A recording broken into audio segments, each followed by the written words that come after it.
Hi friends, ಎಲ್ಲರಿಗೂ ನಮಸ್ಕಾರ. KR ಚಾನಲ್ಗೆ ಸ್ವಾಗತ. ನಾನು ನಿಮ್ಮ ರೂಪ. ಇವತ್ತಿನ ನಮ್ಮ KR ಚಾನಲ್ನಲ್ಲಿ ನಮ್ಮೂರಲ್ಲಿ ವರ್ಷಕ್ಕೊಮ್ಮೆ ಸಿಗುವಂತಹ ತರಕಾರಿಯಿಂದ ಸೂಪರ್ ಆಗಿರುವಂತಹ ಮಜ್ಜಿಗೆ ಹುಳಿ ರೆಸಿಪಿನ ಹೇಳಿಕೊಡ್ತಾ ಇದ್ದೇನೆ. ತುಂಬ ಸುಲಭವಾಗಿ ಮಾಡಬಹುದು, ತುಂಬ ರುಚಿಯಾಗಿರುತ್ತೆ. ಹಾಗಾದರೆ ಮಾಡುವ ವಿಧಾನ, ಬೇಕಾಗುವ ಪದಾರ್ಥಗಳು ನೋಡೋಣ ಬನ್ನಿ. ನಾನಿಲ್ಲಿ ಮಜ್ಜಿಗೆ ಹುಳಿ ಮಾಡೋಕ್ಕೆ ತರಕಾರಿನ ಕಟ್ ಮಾಡಿ ಇಟ್ಕೊಂಡಿದ್ದೀನಿ. ಈ ತರಕಾರಿನ ನಮ್ಮ ಕಡೆ ಜಿಗುಜ್ಜೆ ಅಂತ ಕರೀತಾರೆ, ಕುಂದಾಪುರದ ಕಡೆ ಜಿ ಹಲ್ಸು ಅಂತಾನೂ ಕರೀತಾರೆ. ಈ ತರಕಾರಿ ಮೇಲಿನ ಸಿಪ್ಪೆ ತೆಗೆದು ತಿರುಳನ್ನ ತೆಗೆದು ಇದನ್ನ ಈ ರೀತಿ ಕಟ್ ಮಾಡ್ಕೊಳ್ಬೇಕು. ಕಟ್ ಮಾಡಿರುವಂತಹ ಹೋಳನ್ನ ನೀರಲ್ಲಿ ಹಾಕಿ ಇಟ್ಕೊಳ್ಬೇಕು, ಇಲ್ಲದಿದ್ರೆ ಇದು ಕೆಂಪಾಗುತ್ತೆ.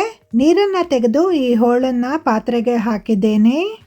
ನಂತರ ಇದಕ್ಕೆ 3 ಲೋಟದಷ್ಟು ನೀರನ್ನು ಹಾಕಿ ಸ್ಟವ್ ಮೇಲೆ ಇಟ್ಟು ಮುಚ್ಚಿಟ್ಟು ಇದನ್ನ ಬೇಯಿಸಬೇಕು.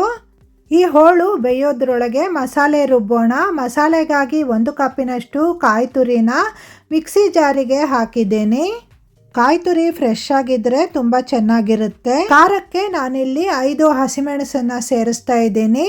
ಖಾರ ನಿಮ್ಗೆ ಎಷ್ಟು ಬೇಕು ಅಂತ ನೋಡಿಕೊಂಡು ಹಾಕ್ಕೊಳ್ಳಿ. ಹಾಗೆ ಅರ್ಧ ಸ್ಪೂನಿನಷ್ಟು ಜೀರಿಗೆ, ಅರ್ಧ ಲೋಟದಷ್ಟು ಹುಳಿ ಮಜ್ಜಿಗೆ ಹಾಕಿ ಇದನ್ನ ನೈಸಾಗಿ ರುಬ್ಬಬೇಕು. ನೋಡಿ, ನಾನಿಲ್ಲಿ ರುಬ್ಬಿ ತಂದಿದ್ದೇನೆ. ಈ ರೀತಿ ನೈಸಾಗಿ ರುಬ್ಬಬೇಕು. ಮಜ್ಜಿಗೆ ಹುಳಿ ಇಲ್ಲದೆ ಇದ್ರೆ ಸ್ವಲ್ಪ ಹುಣಸೆ ಹಣ್ಣು ಸೇರಿಸಿನೂ ರುಬ್ಬಬಹುದು. ಈಗ ಹೋಳು ಬೆಂದಿದೆಯಾ ನೋಡೋಣ. ನೋಡಿ, ಹೋಳು 3/4 ಭಾಗದಷ್ಟು ಬೆಂದಿದೆ. ಇದಕ್ಕೆ ರುಚಿಗೆ ತಕ್ಕಷ್ಟು ಉಪ್ಪು ಸೇರಿಸಿ ನಾನಿಲ್ಲಿ 1 ಸ್ಪೂನಿನಷ್ಟು ಉಪ್ಪು ಹಾಕಿದ್ದೇನೆ. ಉಪ್ಪು ಖಾರ ನಿಮ್ಮ ರುಚಿಗೆ ಎಷ್ಟು ಬೇಕೋ ಅಷ್ಟು ಹಾಕಿ. ಉಪ್ಪು ಹಾಕಿದ ನಂತರ ಈ ರೀತಿ ಒಮ್ಮೆ ಚೆನ್ನಾಗಿ ಮಿಕ್ಸ್ ಮಾಡಿ. ಇದನ್ನ ಮಿಕ್ಸ್ ಮಾಡಿದ ನಂತರ ಪೂರ್ತಿಯಾಗಿ ಇದು ಬೇಯೋಕ್ಕೆ ಬಿಡಬೇಕು.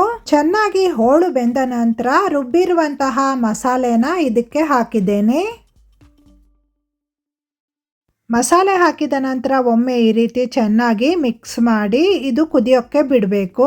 ಮಜ್ಜಿಗೆ ಹಾಕಿರೋದ್ರಿಂದ ಸ್ಟವ್ನ ಸಣ್ಣ ಉರಿಯಲ್ಲಿಟ್ಟು ಇದನ್ನ ಕುದಿಸಬೇಕು. ಇದಕ್ಕೆ ಸ್ವಲ್ಪ ಕೊತ್ತಂಬರಿ ಸೊಪ್ಪನ್ನ ಸೇರಿಸ್ತಾ ಇದ್ದೀನಿ. ಕೊತ್ತಂಬರಿ ಸೊಪ್ಪು ಹಾಕಿದ ನಂತರ ಒಮ್ಮೆ ಈ ರೀತಿ ಚೆನ್ನಾಗಿ ಮಿಕ್ಸ್ ಮಾಡಿ ಇದು ಕುದಿಯೋಕ್ಕೆ ಬಿಡಬೇಕು. ಈ ಮಜ್ಜಿಗೆ ಹುಳಿಗೆ ಒಗ್ಗರಣೆ ಮಾಡಬೇಕು. ಒಗ್ಗರಣೆಗಾಗಿ ನಾನಿಲ್ಲಿ ಒಗ್ಗರಣೆ ಸೌಂಟು ಬಿಸಿಗಿಟ್ಟಿದ್ದೇನೆ.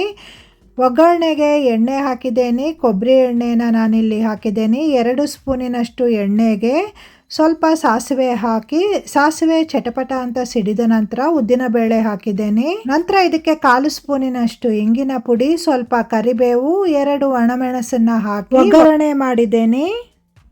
ಒಗ್ಗರಣೆ ಕಲರ್ ಚೇಂಜ್ ಆದ ನಂತರ ಕುದೀತಿರುವಂತಹ ಮಜ್ಜಿಗೆ ಹುಳಿಗೆ ಇದನ್ನ ಹಾಕಿದ್ದೇನೆ. ಒಗ್ಗರಣೆ ಹಾಕಿದ ನಂತರ ಸ್ಟವ್ ಆಫ್ ಮಾಡಿ. ತುಂಬಾ ಸುಲಭವಾಗಿ ಮಾಡುವಂತಹ ನಮ್ಮ ಮಂಗಳೂರು ಸ್ಪೆಷಲ್ ಜಿಗುಜ್ಜೆ ಮಜ್ಜಿಗೆ ಹುಳಿ ರೆಡಿ ಆಗಿದೆ. ಅನ್ನಕ್ಕೂ ತಿಂಡಿಗಳಿಗೂ ಸಖತ್ ರುಚಿಯಾಗಿರುತ್ತೆ. ಹೋಳಂತೂ ತಿನ್ನೋಕ್ಕೆ ಸೂಪರ್ ಆಗಿರುತ್ತೆ. ನಿಮಗೆ ಸಿಕ್ಕಿದ್ರೆ ನೀವು ಟ್ರೈ ಮಾಡಿ ನೋಡಿ, ಹೇಗಾಗಿದೆ ಅಂತ ನನಗೆ ಕಮೆಂಟ್ ಮೂಲಕ ತಿಳಿಸಿ. ವಿಡಿಯೋಗೆ ಲೈಕ್ ಕೊಡಿ, ಶೇರ್ ಮಾಡಿ. ವಿಡಿಯೋ ನೋಡಿದ ನಿಮಗೆಲ್ಲರಿಗೂ ಧನ್ಯವಾದಗಳು. ಇನ್ನೊಂದು ಒಳ್ಳೆಯ ವಿಡಿಯೋದೊಂದಿಗೆ ನಿಮ್ಮನ್ನು ಭೇಟಿ ಆಗ್ತೀನಿ. Bye friends.